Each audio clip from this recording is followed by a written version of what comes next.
Steven here.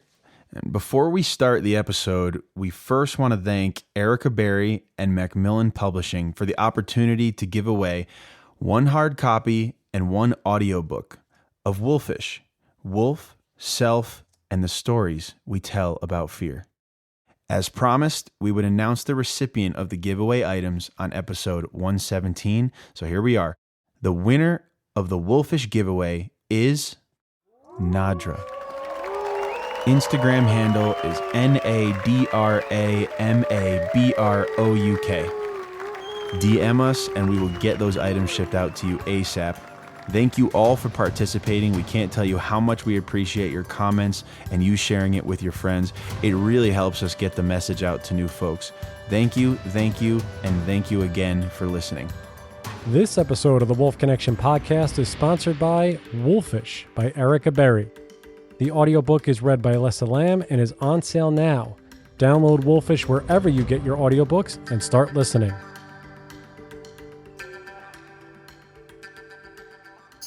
There are multiple ways to keep in touch with the Wolf Connection podcast.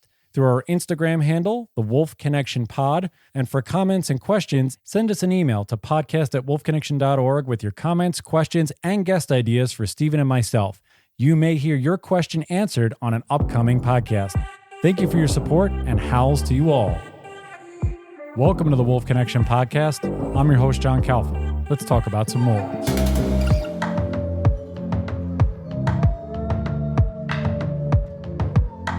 Our wonderful friends from Wolves of the Rockies are back with us today. I think I was talking to Kira Cassidy on a solo pod, Stephen, and I think she hit like the 3-timers club. I think Kim and Marc have been here. I think they're at the 4 or 5-timers club. I think we need jackets for them eventually.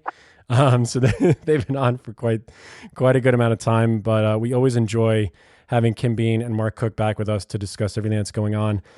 And it's really at a crucial point with the Montana legislative session that's in session. At this moment, there's a lot of bills that are going to the floor, to being things that are being discussed. A lot of things are being talked about and in back rooms and all this other good stuff. And you guys really have the wherewithal to give the people out there who are not in Montana, not in these sessions, an understanding of what's going on. So again, first off, thank you both for joining us. I know we had a little time mix up, but we're here now. So glad to have you both back.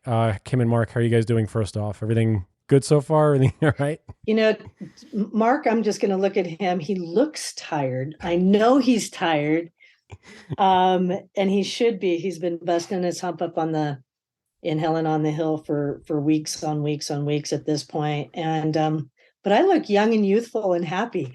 So that serves me well, but we're good. Thank you. Good. Yeah, we're doing well. One thing that's changed this legislative session is we spend, where before we would come up for, certain bills. We are living there now. We spend anywhere 3 to 5 days a week, except for last week, which was the session's break for a week, where it's at the halfway point. So we drove back to Helena today because we have a hearing tomorrow morning. So we'll be here for another 3-4 days. And I have to be honest with you, it really makes a huge difference when you're here on the ground, walking down the hallways, talking to these people. And listen, I'll be totally honest with you, and this isn't a plug, but our supporters are paying the bill on this. And I want to tell you they're getting their money's worth, because we are making both short-term and long-term relationships with representatives and senators that, for the most part, are anti-wolf, but they respect you, and doors are starting to open. So good things are happening, and I'm really happy to be here at least 3 days a week. That's terrific. And we can't thank you all enough for the work that you guys do. And I know the people that are supporters of yours and the people that you're friends with that are working on this stuff so diligently, obviously love you guys, love the work that you're doing, and that you just keep pounding the pavement, as it were, to really get this stuff through and to make these things happen. We were kind of going through, and I have, again, a ton of papers in front of me with bills and things like that. So Steve and I really want to cede the floor to a degree to both of you to really go through a lot of this, sure. a lot of these bills and a lot of what's going on. And obviously we'll interject where we have questions, But Mark, I know you were talking to Stephen and I about House Bill 419. And again, those of you that are listening, we're going to be going through these bills as best we can, just so you all understand what these bills mean. Have they gotten passed yet? Are they on the floor? Well, like kind of what's going on. And this is always a learning curve for me in terms of legislative sessions. So just go through, we'll start off with that one because we talked about it. Okay. And in a sense, I'll just read kind of what it says on its face here. It says it's an act revising laws related to security for damages when an injunction or restraining order is granted, requiring a judge to collect securities for injunctions or restraining orders that diminish the protections provided in Article 9, Section 7 of the Montana Constitution to harvest wild fish and wild game. That's a whole lot of words. What does it actually mean? And what is the impact of this bill if it were to be passed and gone through? Okay, 419 it's being brought forward by a representative named Jedediah Hinkle, and he's down from the Bozeman area, Belgrade, and he's a Republican. And for everybody to know what's the main driving force behind things right now, this really bad legislation coming forward, not just one. I mean, there is a hill load of bad things coming. Is the Republicans here have a supermajority, and they also have the executive branch, which is the governor's office. So they see it as an opportunity to really do things. But anyways, 419, how it works is this. If we are going into a wolf killing season for either trapping, snaring, or hunting, you got to remember, people come to Montana from all around the world, and you have local people here that are hunting and trapping wolves. If we were to come forward with litigation and seek a temporary injunction in court that would suspend temporarily the wolf hunting and trapping season, what this would do is we would have to get a bond. So if the judge says, "Yeah, I'll give you a temporary restraining order for 10 days, then we're going to have a hearing." If we lose the hearing, if we lose the opportunity, the judge gives us the temporary restraining order, and we lose the hearing, what's going to happen is people can file damages against the organizations, well, in this case would be Wolves of the Rockies, for damages. That's why we would have to have a bond.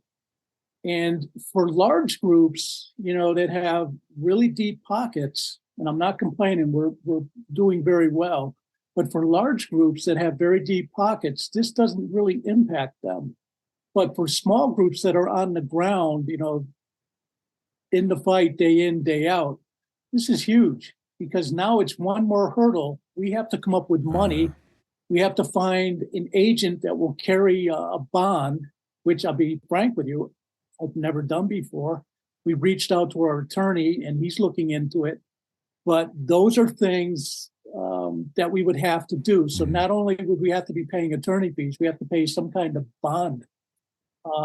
So when people did file claims against us because we lost our argument, we got to be able to cover their losses.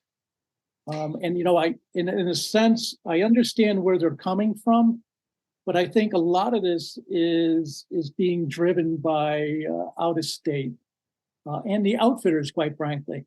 And let's be honest, of the 100 hunters that come here, I would say the vast majority have come here not to hunt wolves. They come here to hunt elk. And a wolf is just, a side thing, a side gig for them. They see when they'll kill it. So I think it's a step in the wrong direction. And we've already been in touch with our attorney, who's Rob Ferris Olson. And he seems to believe that we may be able to challenge this legally. And and I believe it will go forward and it will get signed by the governor. It's going to the Senate Fish and Game, I think, either late this week or early next week. If it does get to the governor's desk, he's going to sign it. We'll have to challenge it that way legally in court. Got it. Yeah. You'll see a lot of times, this has actually been from what we've seen in the past, this is something that has been used by oil and gas industry, logging, things like that, where they do this to keep people from basically litigating. It's a fear thing because they can continue to do what they want to do. And as Marc said, I just want to, kind of expand upon it, is these people aren't making money off of killing wolves. They're making money off of elk, and they're not, right. This hunting is not stopping them from making their money, right? Nobody, I don't want to say nobody, but the majority of the people out there that are hiring outfitters are coming in for the big elk, that kind of, and that type of a hunt. And like Marc said, even with outfitters, that wolf tag, it's like a little extra that they get when they purchase these packages. It's like, oh, and by the way, you get this little bonus, right? That you can kill a wolf. So nobody's flying in and spending $50,000, and nobody, they're not losing money on the wolves, but they're blaming that. But this is a tactic that's been used by big oil and gas and so on and so forth to kind of make people think twice about litigation. And it's a strong arm tactic. It's pretty scummy in my opinion, but nobody's losing money. The interesting thing is when we had the hearing on this in the House, I think it was judicial, when we had that hearing, one of the arguments that the proponents of this bill brought forward was that the timing of a most recent litigation was all by design. And we can tell you honestly that it wasn't by design. It was just the way it unraveled and moved forward. Because if this litigation, there were other organizations had opportunities to present this litigation challenge 8 months ago, 10 months ago, but they chose not to do it for whatever reason. It just happened to unravel this way, and there's a mean streak and a paranoia within like the Trappers Association that everybody on the opposite side of the fence, the fence, are out to get them. And in reality, I can say with complete confidence that's not the case. It's just unraveled that way. In the throes of this session, has there been? Because you said initially, Marc, and I'm sure Kim, you agree, being there on the ground and being able to shake hands with these people, walk with these people, talk with these people, that makes a huge impact in terms of reaching across the aisle. Have you seen more of that in this legislative session as opposed to legislative sessions of the past? And also, I think, remind the listeners too that I believe Montana's legislative session is every 3 years or 2 years. 2 years. Thank you. So every 2 years. So this isn't something that you can do on a yearly basis. So faces may change and things. There's always a constant movement here. But have you, both of you or either of you, seen that there's been a little bit more, I guess, communal gathering of both sides as opposed to one fence, and just sort of shouting at each other? I'd have to say that what I'm seeing is the Republicans are being very cordial, polite, and respectful towards me. They all know who I am, why I'm there, but they're still doing their thing. I want to say there were a couple bills we managed to kill on the floor, but I'm going to be honest with you and your followers. I think maybe we had 20% of,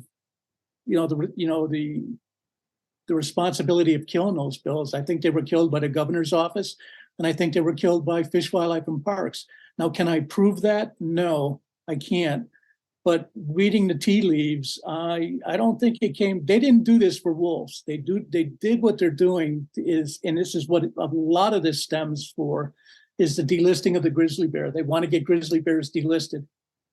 So they killed 3 of Fielder's bills that got out of the House Fish and Wildlife Committee, were killed on the floor. And I wish, I'd love to take credit for it, but I don't think we had a whole lot to do with it. Do you guys see, Kim, I'll ask you this. Do you see there's a shift Because a lot of these bills, and it seems like they cross-reference each other to a little bit, or at least mention certain things, and they sort of cross-pollinate. Mhm. Is the next battle for Montana really, have they shifted into full-on press mode for grizzly bears, and Yeah. the wolves are just sort of trailing? I know obviously the wolf is still one of the main issues, but it really seems everything I'm reading out of Montana, Stephen can probably speak to this too, is there's a lot of pressure to delist the grizzly bear, get the bear back to a place where they can be hunted and things like that. Is that what you're seeing from your perspective? Absolutely. I mean, Mark hit it on the nose, and I think anybody out there that was present in any of these meetings that are anti-wildlife, wolf, bear, the hounding, all these things. It's all about grizzly bear, and they want desperately to have grizzly bear delisting and have the grizzly bear management back in the hands of Montana. The thing we're seeing, and we have, I think, even in our podcasts before that we've talked to you guys, we've said it, and we've said it for years, that grizzly bears are the next victim. And I'm going to call it exactly that. It's a victim. And what they did prior with wolves, they're going to manage them the same way they did wolves. They do wolves.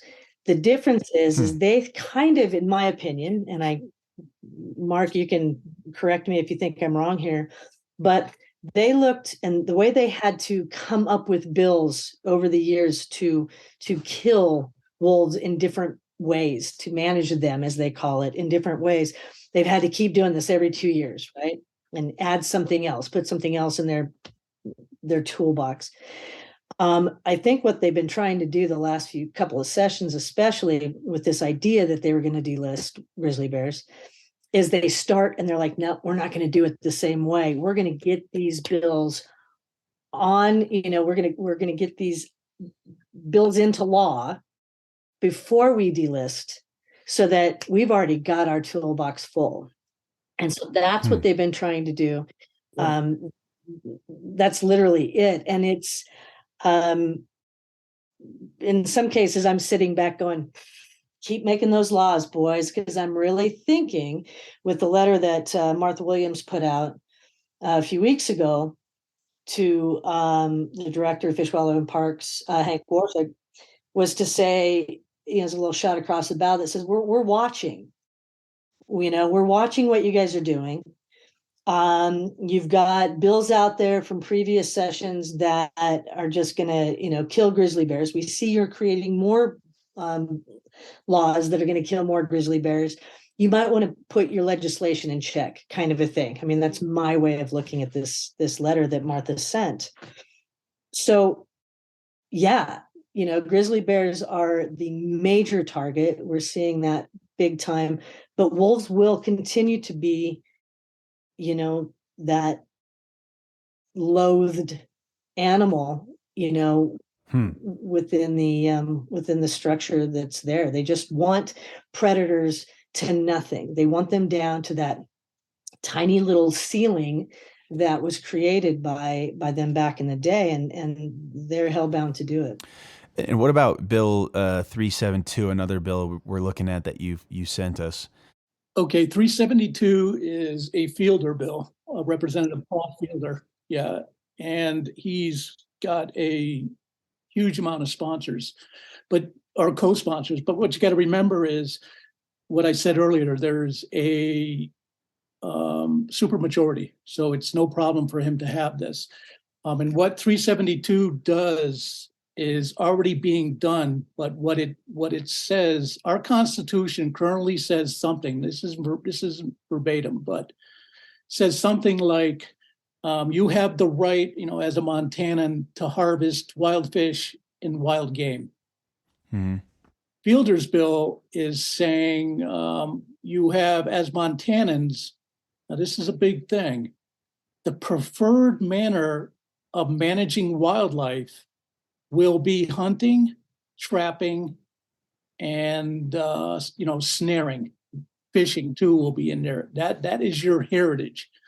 So the only way, or the go-to tool for killing wildlife will be hunting, and it will no longer be science-based. It'll take the science out of the equation, the relocation out of the equation. It'll hurt the grizzly bears. But as I said earlier, the harvest is already in our Constitution. This is redundant, and I'm going to be honest with you on this. Fielder's 372 is well organized, well financed. What I'm seeing with Fielder and his bad bills is something I've never seen before. It's the out-of-state interests are engaging. And they're very powerful to the point where it's drowning out. And this is my concern. It's drowning out the person who lives in Montana isn't being heard. So in other words, what I'm telling you is this. A bill comes forward from Fielder, like this House Bill 372 constitutional amendment. There's an organization called Howl for Wildlife. You can go to that page and you can send an email to anybody that should receive the email saying support Fielder's 372. But what's not happening is, first of all, they're not telling you it's from Montana, because they don't want the representatives to know whether it's from Montana or not, that you are from Montana. Most of the representatives here that I talk to on both sides of the fence, they care about the Montanans first, and then out of state, third or fourth. But if you're not telling them, they don't know if they're constituents or not. So to me, that's a deceptive practice. And then second, for any one bill that you want to, using this howling for wildlife, for any one bill that you want to send a message to whatever representative or whatever senator, they have over 100 different paragraphs that say the same thing. So in other words, what I'm telling you is, usually when you get a canned email from somebody, it says all the same thing. It says, Marc Cooke says, love wolves, and that's that. Please vote for wolves. This one doesn't say that. You have 100 different choices. So the average person, representative or senator looking at these bills is seeing different language. So he's thinking, or she's thinking, that these are all separate constituents, when in fact it's a well-organized, well-financed machine to influence Montana representatives and senators. And what's happening is, they're getting 500 emails from Howling for Wildlife. So when Marc Cooke sends in his email, you think they're going to see it? We're getting lost. Getting drowned out. They're stealing our voice. And that's a major concern for us. And Fielder, say what you want about the guy. He's not my favorite person in the world. He's got his act together this time around, and he's doing some serious damage. The Howl for Wildlife is an organization that started about a year ago out of California. So, and we, that's an interesting concept for me, just from the Montana perspective, where, no offense to California, I'm good with y'all, but it's a big note of contention, right? You hear, California's bringing in their ways of thinking. Well, isn't that funny and ironic that Paul Fielder's got some buddies in Cali, and they're utilizing bots for I would say, I'm assuming is how this is working, where they're flooding these mailboxes of all these different senators with 500-600 different emails saying, yes, we need to make this a constitutional right. None of them have a return address to them, which would give me a heads up to say something's not right. But who knows? So it's very scary. The thing that I think we really need to recognize is that if this constitutional amendment passes and becomes a law, it negates everything for the most part. It literally will negate anything that's been put out there to help wolves, or grizzly bears for that matter. It's over. It doesn't matter. It's now my right to kill whatever the hell I want. Right. And that's a scary, scary, scary thing, because how do you manage a right?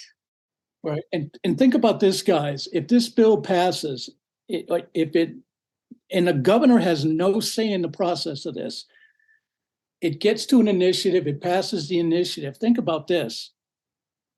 Let's just say I'm a wolf hunter, okay? And I want to go hunt wolves in July, when normally you can't hunt wolves. As a matter of fact, killing season for wolves stops Wednesday.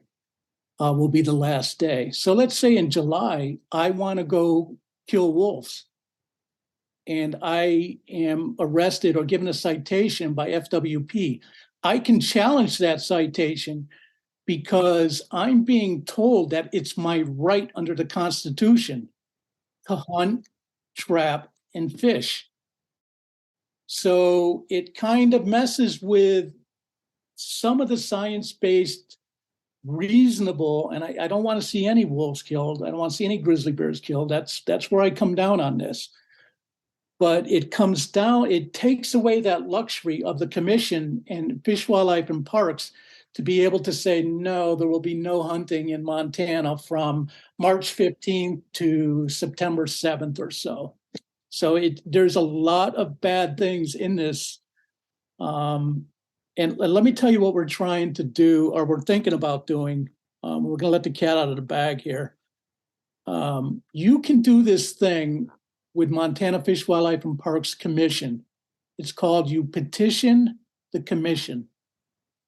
So we have a lot of anxiety, as both sides of the fence have anxiety over how many wolves are in Montana. So what we are going to do, or we're thinking of doing, is we are going to set up a petition, a formal petition to the commission to say, hey, listen, we want a count of wolves. We want to know how many wolves there are in Montana. Okay. And if we can get it through the commission, they're going to have to physically count wolves. So we will not, it's a two-edged sword. Kim and I were talking about it earlier. It's a two-edged sword. There might be more wolves than we think, and there might be less wolves than we think. I tend to think there's less wolves, and let me give you just one flag on why we think there are. It's because hunting season closes in 2 days for killing wolves, trapping and snaring and physically shooting them. We haven't killed as many. This will be one of the least amount of wolves that have been killed. But they keep telling us there's more and more wolves in Montana. But we killed around 250, 270 wolves. Don't quote me on this. I think last year we killed around 330 wolves. So we're killing less wolves. What does that tell you? What is the indicator there? We think there's less wolves. So I think there's one of two things happening with that, just to interject, and I'll be the conspiracy theorist, because I just see how they work. And we won't know until we actually get information from them, which of course they hide, right? The information is really very difficult to get from them. And so it's one of two things is happening. One, we don't have the wolves they say that we do. And we do believe that's probably the case.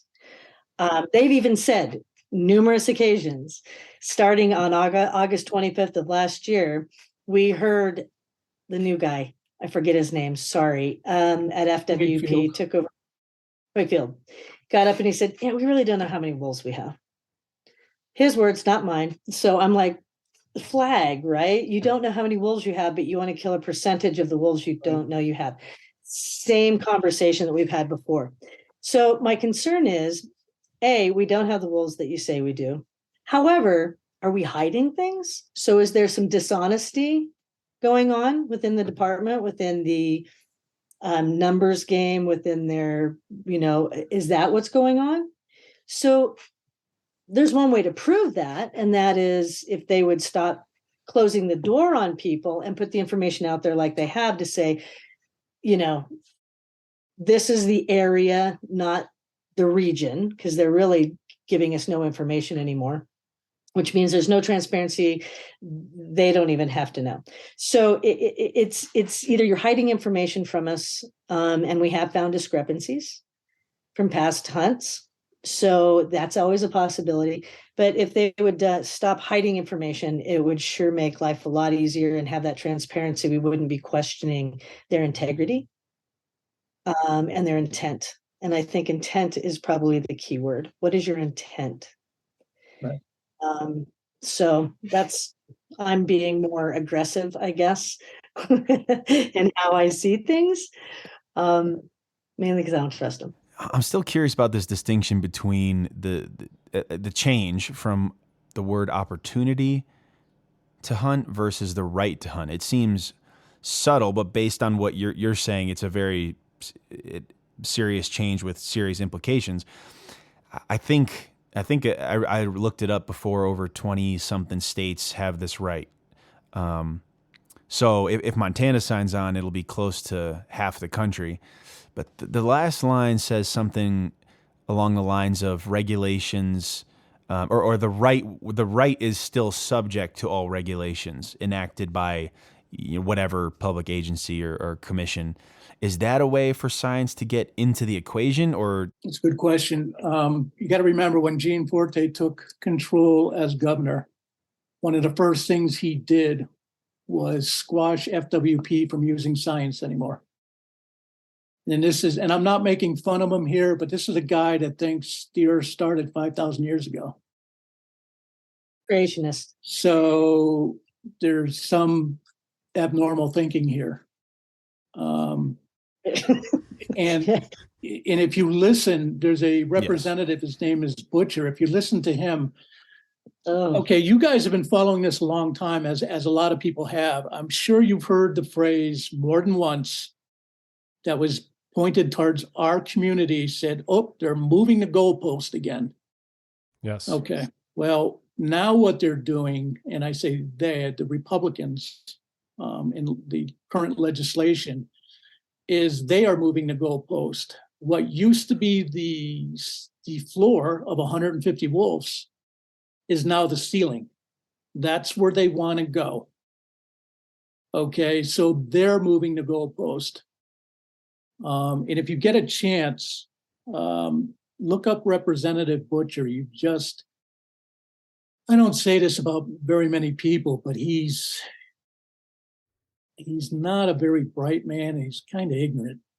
If you just listen to him speak, he's terrible. I mean, he was making fun of birds flying into fences and getting killed, and he's a different cat. And the thing is, you're never going to get anywhere with a guy like that. Yeah. So our job is to reach out to the others and just develop relationships, and hopefully they'll see the light on some of these things. But listen, I want to make one thing clear so everybody knows. These bills that Fielder got, killed on the floor 2 weeks ago, 10 days ago or so, they're not dead. We are going to see them in 2 years. They are not dead. We're just kicking the can down the road till we get grizzly bears delisted, and then we're going to become even more liberal on killing wolves. So it's just a pause in the killing. But next session, these same bills are going to come forward. Remember now, Fielder's still got another 2 terms as the House of Representatives, and he's got 2 or 3 terms in the Senate, which is a 4-year term. So he's 72, I think, now. So the next 20 years, he's going to be around pushing his agenda. It's interesting when you hear him speak now. He's a retired wildlife biologist for 31 years who specialized in the Endangered Species Act. He's never really worked for a state game agency. So I don't know where this is all coming from, but his ilk seems to buy into it. Yeah. When Fielder talks, he's worked for Fish and Game Commission for 30 years. He's worked for the Endangered Species Act for 20 years. Yeah. Listen, the guy worked for an electrical company in Washington as their biologist. I ask somebody, please prove me wrong. Senator Fielder, show me your credentials on where you've actually worked in the past, because I don't buy it. Washington Fish and Game doesn't have crap on him. I think he painted bird boxes for a bit or something. I'm not sure what it was. Maybe I'm making that up, but I think that, which is possible. I have zero. Mark's like, man, I got to go up there tomorrow, Kim. That's exactly what I was thinking. I got to see this cat tomorrow at 8:00. Kim just sets it up so that Mark can try and knock it down. Oh boy. It's okay. He's a tough guy. He's a big boy. He can handle it. But oh yeah, I'll be fine. But he's not on the up and up. Yeah. He's not on the up and up. So. I mean, I'm looking at this because I'm looking at 372. Right. And there's a couple things that have come to my brain just while you guys were talking here. And the thing that sort of entered for one, because there's something in Section 7 that says preservation of harvest heritage, which clearly they're trying to speak to the Montanan, the individuals, the groups, the people that are living there, that have lived there for generations. And when we talk about this privatization thing that is clearly coming down the pike, about getting land that's being sold, utilized for private hunting, private grazing, raising of ungulates, things of that sort. I know I think Idaho is talking about this a lot. I'm sure Montana, this is clearly creeping into what's happening right now in the way that these bills are starting to be structured, in that if you're talking Mark, if what you're saying is that outside groups are influencing the legislature to make this stuff happen, clearly money's coming from somewhere so that they can, like you say, charge X amount of dollars, tens of thousands of dollars to hunt that elk and all of those things.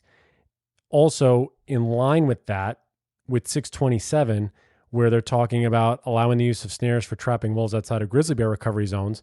If grizzly bears get delisted, there is no recovery zone. You can snare wherever you want. So this is just, again, I'm probably, again, just reiterating a lot of the same stuff, but it just seems like you say it's more of setting the table to when or if this happens. And Kim, I hope, like you said, that letter from Martha Williams speaks volumes. How close are they watching? Are they really watching them to the point? And that's what I mean. There's like three questions in here of, is privatization fueling this a little bit for Montana? Yeah. Two, if you delist the grizzly bear, actually two questions. The second one is, if Martha Williams and the federal government are seeing that, looking at Montana with at least not even a microscope, even with a telescope, and saying, hey, you guys are doing some crazy stuff here. Ultimately, somebody's going to have to step in, and it's going to trigger the Endangered Species Act or some sort of federal oversight, because I don't know how you both feel about that. If both those things are sort of in line, and do they see these things happening? I agree.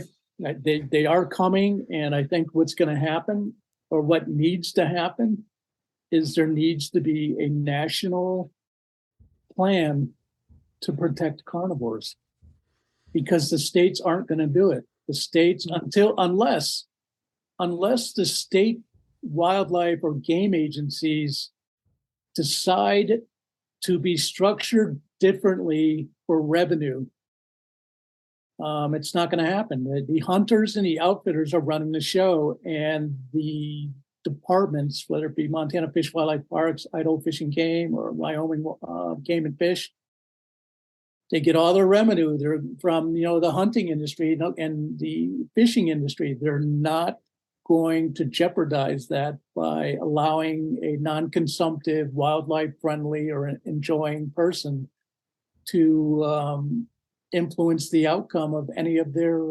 bills on how they kill animals. You got to look at less than 5%, 5% or less. Yeah. We'll give it 5% of the population, not just in Montana, but in the United States, are hunters, anglers, much less trappers. We'll just say the hunting community. Less than 5%. And yet they run the show with our public lands. So when you think about that, this is how I kind of look, and I talk to folks that follow us, and it's like, everybody says, well, God, what can we do? What can we do? And I'm like, stand up. Yeah. We're all on our knees, our backs bent. We've got a table laying across us, and they're making these laws on our backs. If we all stand up, that table will fall. We have to stand up and say, no, this is public lands. And we want to keep the public lands in the hands of all of us. And if we don't start screaming instead of, and I mean everyone, because there's only a few of us screaming. And this is the ethical hunter, the angler.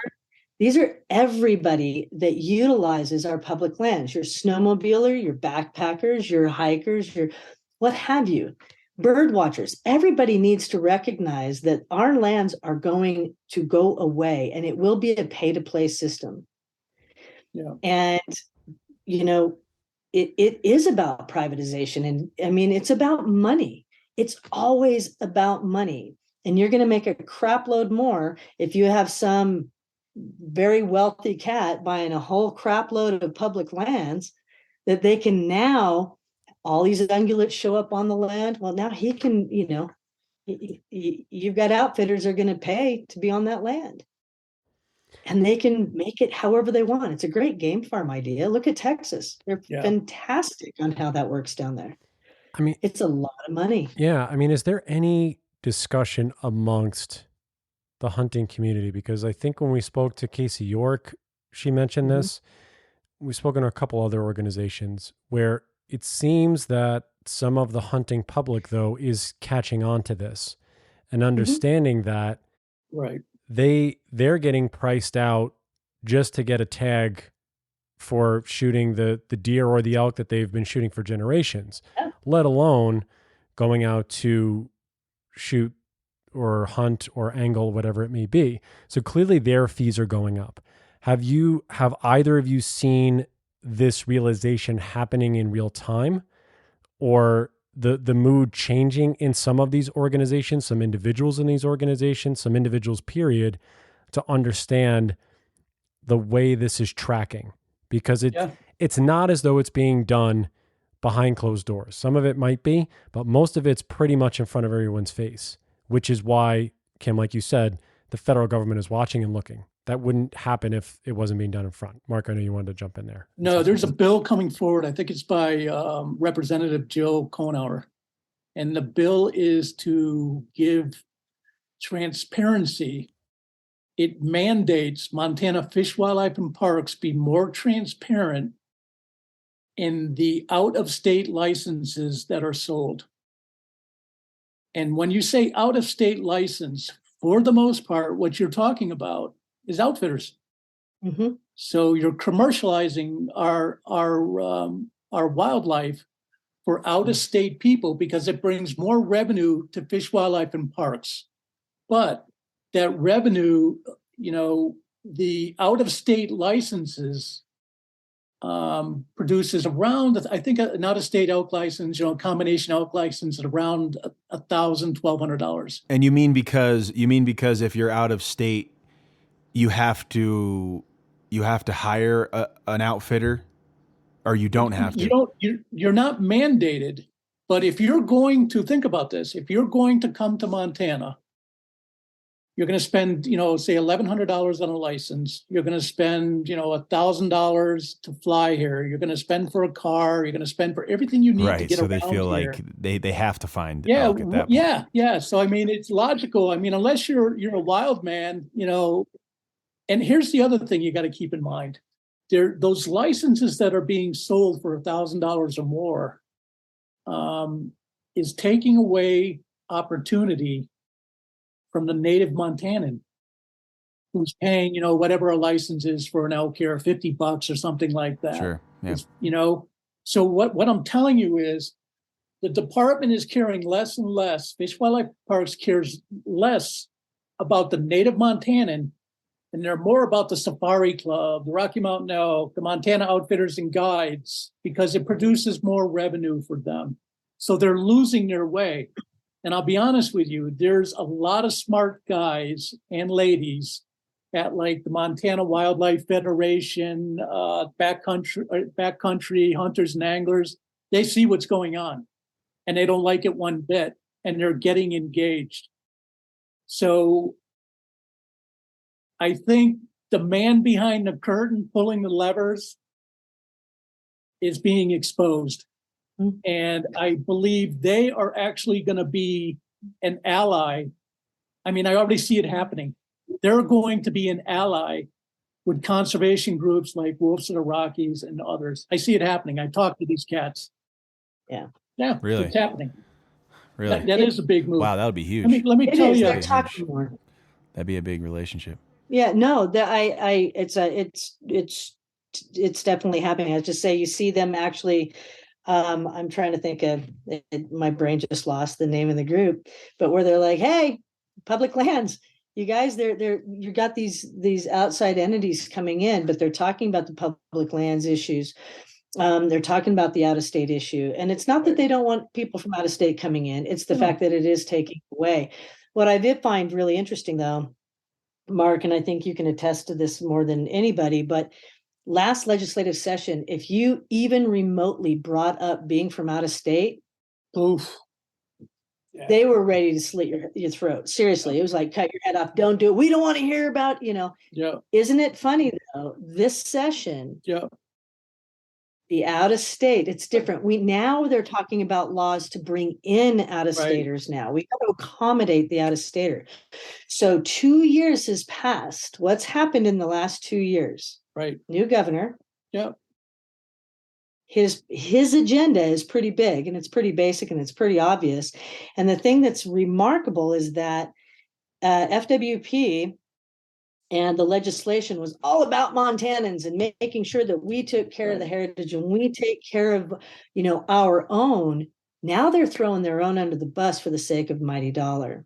And that is the outfitters bringing in, the cat from New York City who's going to spend $50K to come in and get that prize elk that these outfitters know that land better than anybody. Right. Kind of thing. So that's a guaranteed hit for the most part. So if Montanans and hunters, we'll call it Montana hunters, are actually watching this legislation at all, they need to recognize that they're being tossed under the bus. Yep. And if they don't see it, it's too bad, because it's going to prove up. Yeah, and it begs the question: do people have access to this information? Are they watching it? There has to be a lot of people that, if this all came together for them, they would just be mortified. Yeah. I mean, outdoorsmen pride themselves on making hunting accessible to blue collar families, and it's so obvious that the antithesis of that is where this is heading, right? With the wildlife farming and the politics and the anti-predator stuff, and I struggle with this every new podcast, just seeing sort of what looks like a train wreck, and it's coming for these exact people specifically. But right. And then again, we host a podcast where we have the privilege of talking to incredibly smart people, and not everyone does, of course, but it is such a shame that it isn't clicking, and I wonder how this would all look if it was. Just like you said, they see the train wreck coming. They're talking about it, but yet they vote these people in. How do you get somebody to support or vote for somebody against their interest? I know already. Kim's got it. Kim knows the answer. Let's just think about this. Let's start in 2016. The train wreck was so freaking obvious, and yet people voted. Yeah. The train wreck continues to be obvious, but where do you get your news and your information? It's a really important subject, right? If you're listening to Rocky Mountain Elk Foundation right now, because what a great organization they were 25 years ago. Yeah. So you continue with that. They're about commercialization. Yeah. They have no qualms saying it, but they're still listening. If you're listening to, the Big Game Forever boys, if you're listening to Gianforte, if you're listening, who are you listening to? Are you Right. listening to your buddy down the street who is an outfitter and saying, no, dude, this is going to be great for everybody. Just relax. You're letting people get to you. This is an ilk that literally they change is difficult, right? And they don't want to believe that it's really happening. And Yeah. a lot of times you don't see the frying pan coming until she done swung, and now it's in your face. And get duck fast. It's so weird though, because it's a group that's so aware of elitism. Oh yeah. Yeah. Yeah, I just don't get. It's frightening. Yeah. It really is frightening, but yeah, and I think it just gets worse. Eventually, someone's going to turn over public lands to some. I mean, it's just going to be a never-ending privatizing of outdoor it's the experiences. Carpetbaggers all over again, and it's just it is. And I think if you actually took just find out who's purchasing large tracts of land in Paradise Valley. Right. I'll tell you straight up, they're businessmen. They're very big businessmen. You know, places where you can go buy lumber and paint and everything else just came in and bought a crap load of land in Paradise Valley. You know, we're talking about large box store money. Paradise Valley, this is just outside of Yellowstone. Think about prime habitat. What do you think is going to happen? And who do you think their buddies are? Also, it's going to be worse for wolves too, I think, because not just because they're losing habitat, but I guess in terms of the history of wolves and their conflict with human beings, it's always been in part because of loss of habitat and people being too close to wildlife. And, you know, there's going to be more and more of those things that just support the anti-predator. It's not even the predators too. It's the ungulates too. I mean, if you just no predators, more elk. I mean, if you just follow Torons of Yellowstone, I mean, it just 99% of those videos are people posing with moose and elk and deer and grizzly bears and just being like 10 feet from a bear. And you're inviting more conflict and then legislating against that conflict because you created the conflict. So it's just another thing to compound on top of the train wreck that's already in front of you. Is that it's depressing. Let me tell you about two bills. I want to give kudos to the Montana American Indian Caucus. Yes. You know, we have been on the defense for the last couple of years. And to be frank with you, we got tired of it. And we said, you know what, we're going to, and I'm telling you, it really pays to have somebody on the ground there all the time. We developed a great relationship with the the Montana American Indian Caucus, and their beliefs are in line with the four of us right here, and probably your listeners too. And what we managed to do is we managed to have two bills brought forward. We found two sponsors. One was a gentleman named Representative Marvin Weatherwax. And then we had a lady named Sharon Stewart Paraguay, both representatives. And they carried House Bill, what was it, Kim? 765, which was... That's the reimbursement one. Here. Was the reimbursement bill. Yep, reimbursement. Yep. And what we were trying to do there was do away with the bounty program. So Justin Webb had to come all the way over from Foundation for Wildlife Management. He came over from Idaho. And remember now what we were just talking about? 2 years ago, didn't want to hear from the outsider. Now we're listening to organizations that are fathered out of Idaho. And we did another bill, what was it, 779, which what we were trying to do is, by state law, Montana Fish Wildlife Commission has lost some management of wolves in the Yellowstone area and the Glacier National Park area. And as much as these people, now think back to the grizzly bear, the state wants to manage grizzly bears. They want Montana Fish, Wildlife, and Parks Commission to be the ultimate authority in managing grizzly bears. Okay. Now think about this. The House Bill 779, which was to return authority to the Montana Fish, Wildlife, and Parks Commission for the wolves in that area. And they both got killed the same day. We had our hearing, and literally half hour later, both of these bills have been tabled, which means that they can be resurrected, but it's not going to happen. They're effectively 99.99% dead. But my point is, we went on the offensive, and here I want you and your listeners to be optimistic about this. We're not going away. These bills that you just saw today, that we just mentioned, they're coming back in 2 years. And you know what? In that 2 years, we're going to develop relationships and work with people and educate people, especially decision makers in the Senate and the House of Representatives, on what good management is. And you're going to see these bills in 2 years. And at some point, we are going to flip this. And we will get management of wolves and near grizzly, near Yellowstone. It's very tiring to always be on the defensive. And it was good to have them have to drive 5 hours to go to a hearing and justify their relationships. Even though we lost, it's the beginning of the end. We're going to win this battle. We just need to be persistent.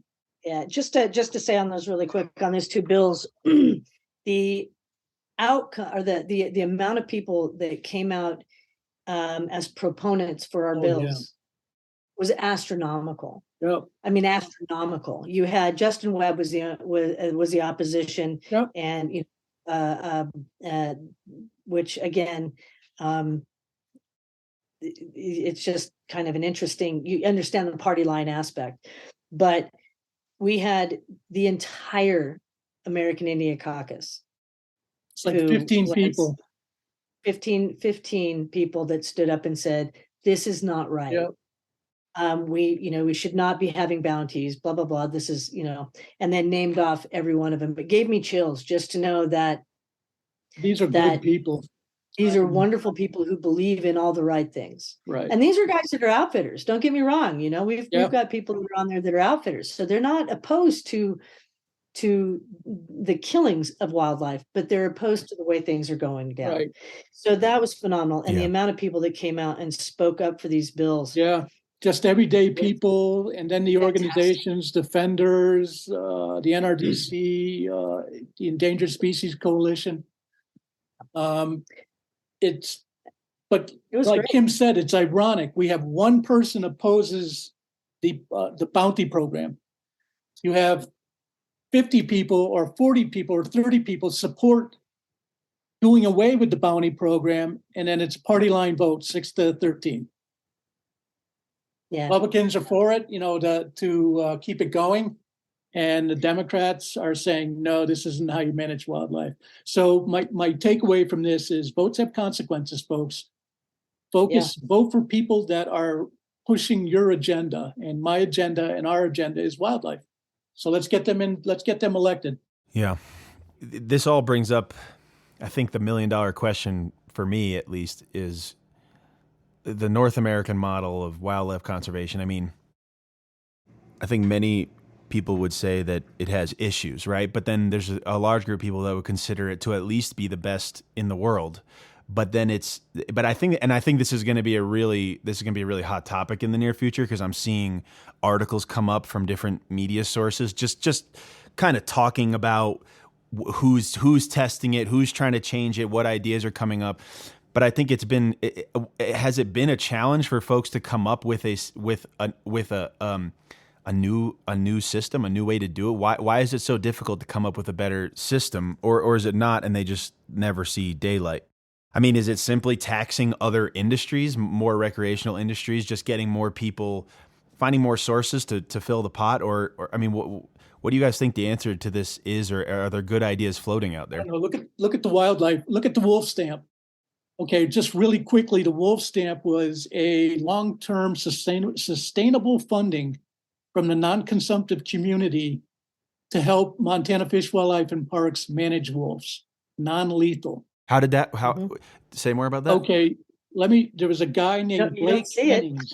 Yeah, that's what I'm saying. Blake I don't even know Hennings what that is. this happened about 6 years ago. Blake Hennings from the Rocky Mountain Elk Foundation got up in front of the commissioners in Helena and said, you know what, we're tired of paying the bill. It's time the non-consumptive community got off their butts and paid the bill. So what happened was we got it going. I mean, it wasn't just us. There was Zach Strong from the NRDC, took the bull by the horns, organized people, got us going, got acceptance from, and I'll tell you what, this took some courage from Montana Fish, Wildlife, and Parks director at the time. He said, yeah, let's discuss this further. Okay, when the hunting community, the Rocky Mountain Elk Foundation, and some of the other, I think Montana Sportsmen for Fish and Wildlife, when they found out we were serious about it, this is like 2 years down the road, 3 years down the road. So 3 years ago, well, just before about 3 or 4 years ago, they started to get nervous, and they said, you know what, we don't want it called the wolf stamp. It shouldn't be about one species. So being the good Democrats we are, we compromised, and we called it the Wildlife Heritage Stamp. So now fast forward to 2 or 3 months before, I would say right around June, July of what are we in 23 now, around 2020, 2021, somewhere in there. We met with the Fish, Wildlife, and Parks commissioners, and we told them what we were doing, and we got the green light. Okay, now fast forward 3 or 4 months. It was the election where Gene Forte got elected. As soon as, and we had the green light from the commissioners. The commissioners were saying, okay, we can do this. All the bugs were worked out. We had a good mechanism in place. We had gifts that were going to be given to people. Everything was done.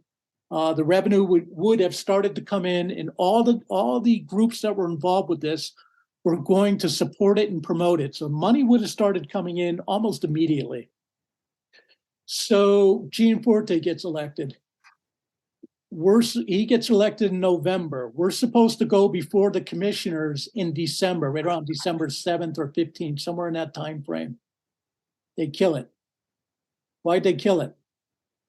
Because they don't want the non-consumptive community to have a seat at the table or have any influence over wildlife management. They got a death grip on it now with the Montana Outfitters and Guides and the extreme organizations like Rocky Mountain Elk, Safari Club International. But mark my words on this. We had a meeting with the lieutenant governor, and I think she has the horsepower to make that move. And at some point down the road, I think you're going to see that again. But we're not done. We've been beaten. We got to get back up and push forward. But as soon as we became a threat, and I say we, I mean our community, became a threat to the status quo and death grip that these organizations have over Montana wildlife or Montana Fish, Wildlife, and Parks, they squashed it. They killed it, just like that. Never heard of it. Wild. Yep. Yeah. Yeah, it was a lot of work. I mean, we look back, I look at the wolf stamp, it started as a conversation back in 2013. Yeah. So, that's right. I mean, that was a sit-down discussion. I remember the sitting at the table and who was at that table. Nice little oval table. And the conversation started there. Then it kind of went away. And then it revived itself in a better light. And all it took was, again, ignorance and fear. They kind of equal each other. They had a new director. The director that we had that was we had two people sticking their neck out. One was the chief of staff, Paul Sealer, and the other was the director, Jeff Hagner. And as soon as Hagner, actually with it too, Hagner started it, and then Martha Williams gave it its blessing. But then as soon as Gianforte got elected, Williams was pushed aside, and she's now with the director of Fish Wildlife Service for the Fed. They brought in Hank Warshak, and Warshak is an outfitter and guide type guy, and he killed it. Him and Dustin Temple. It's all about who's in office. And Yeah. with that Yeah. though, Kim, like you just said, who's in office, and I think this is my last real big thing for both of you.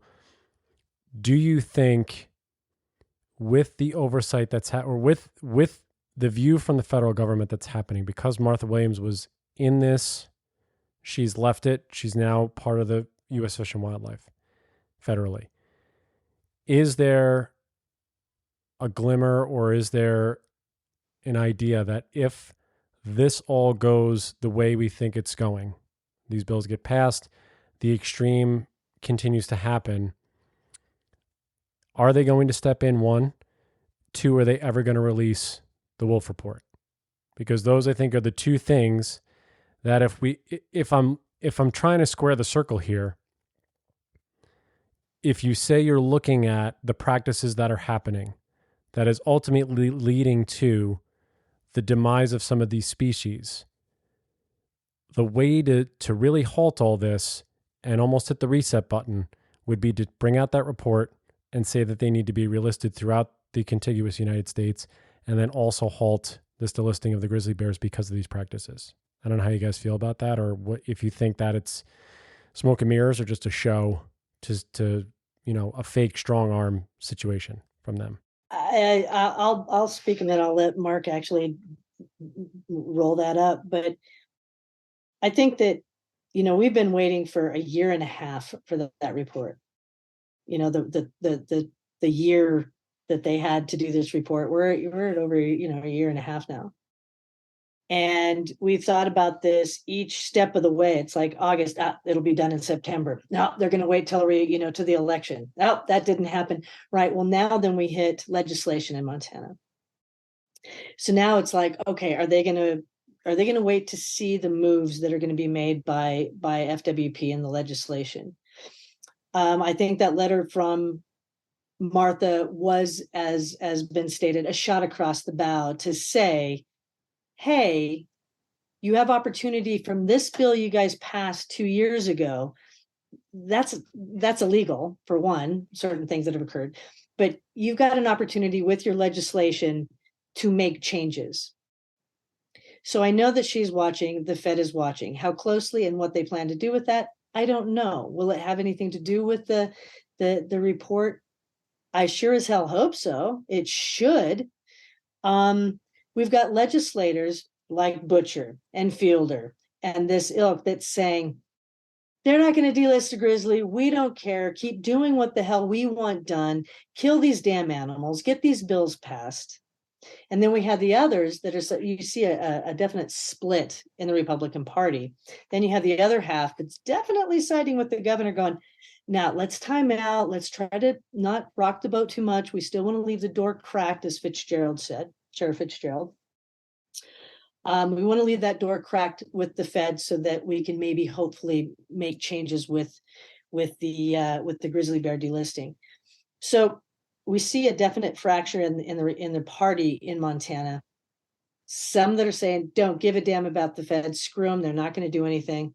The other one's saying, let's tread lightly.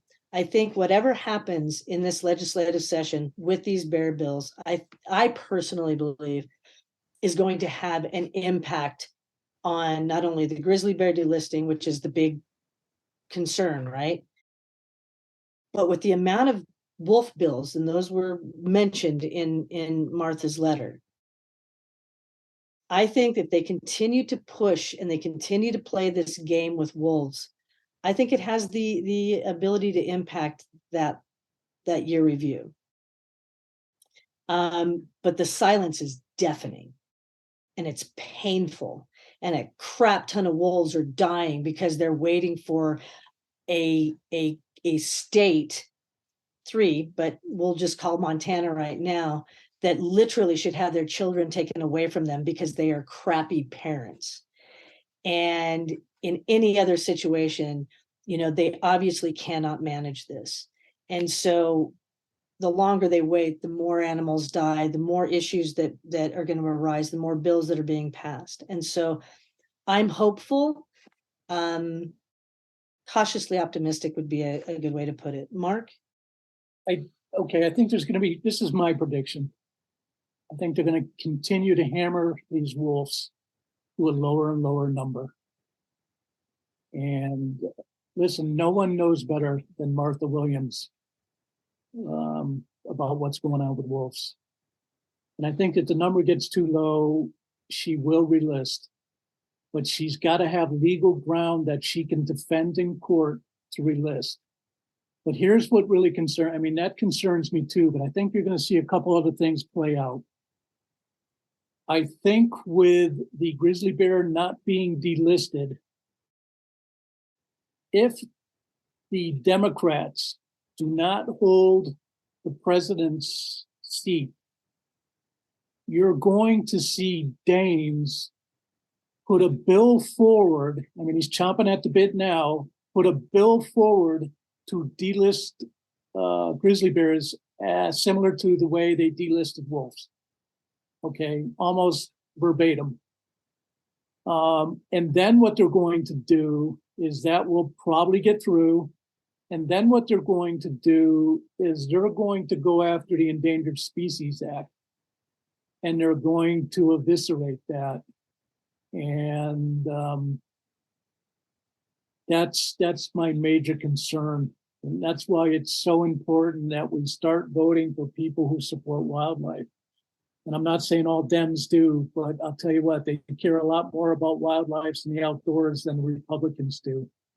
But I also hope, just a guess, and I have no inside information, I would like to see, like maybe the wolverine relisted. Mm. If the wolverine gets relisted and the grizzly bear gets delisted, whether it's politically or through Fish Wildlife Service, it'll still give an umbrella of protection to wolves and grizzly bears, at least for 5 years or so. And but I think the big things are it's going to be a political delisting. I think if the number of wolves drops too low, they will be relisted. And then they're going to go after the Endangered Species Act. Those, and it scares me. Wild stuff.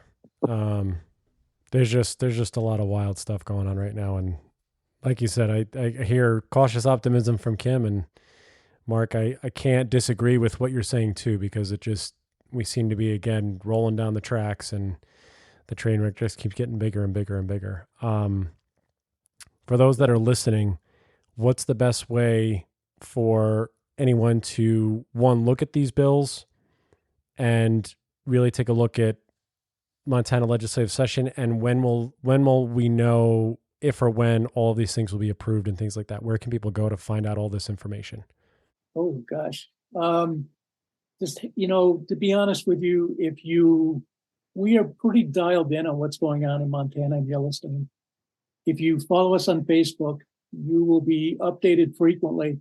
I'll tell you what we're doing, and I find people are funny and are interesting in a way that they would rather talking head talk to them than read it. So what we are doing is Kim does a morning rant on what's going on. What time, Kim? 7:30 or so? About 7:45 Mountain Standard Time. So she does a morning rant that will bring you up to speed on what's going on. And then every day at the Capitol, I wish I could give you an exact time, but every day at the Capitol, no later than 3 or 4 o'clock, I will give you a quick update of what's happening that day, what we're working on that day, and what we're working on tomorrow. They're usually only, Kim's rant in the morning is like 15 minutes. I think my talk is probably like 5 or 10 minutes. And that will bring you up to speed on what's going on, and we'll reach out to you. One thing I want people to understand is we value your time. So we don't reach out to you on every little thing. But when we do reach out to you, we need your help. Yeah. No, and we appreciate your time always. Every single time you guys come on here, again, you have a plethora of information. I love how candid you guys are, and you always speak the honest truth about what's actually happening with our wildlife, and especially the wildlife that's going on and all the things happening in Montana. So, no. Thank you guys. We appreciate you guys so much. Thank you so much. Kim Bean, Marc Cooke, Wolves of the Rockies. Follow them on Instagram. Follow them on Facebook. Make sure that you guys are plugged in, tuned in as to what's going on. They will give you all the information like Marc just said. House to all you guys out there, and Steven, I'll be with you next time. Bye, everybody. Bye-bye. Looking to support Wolf Connection or sponsor one of the wolves in our pack? Just go to wolfconnection.org, click on the donate tab, and find out more information.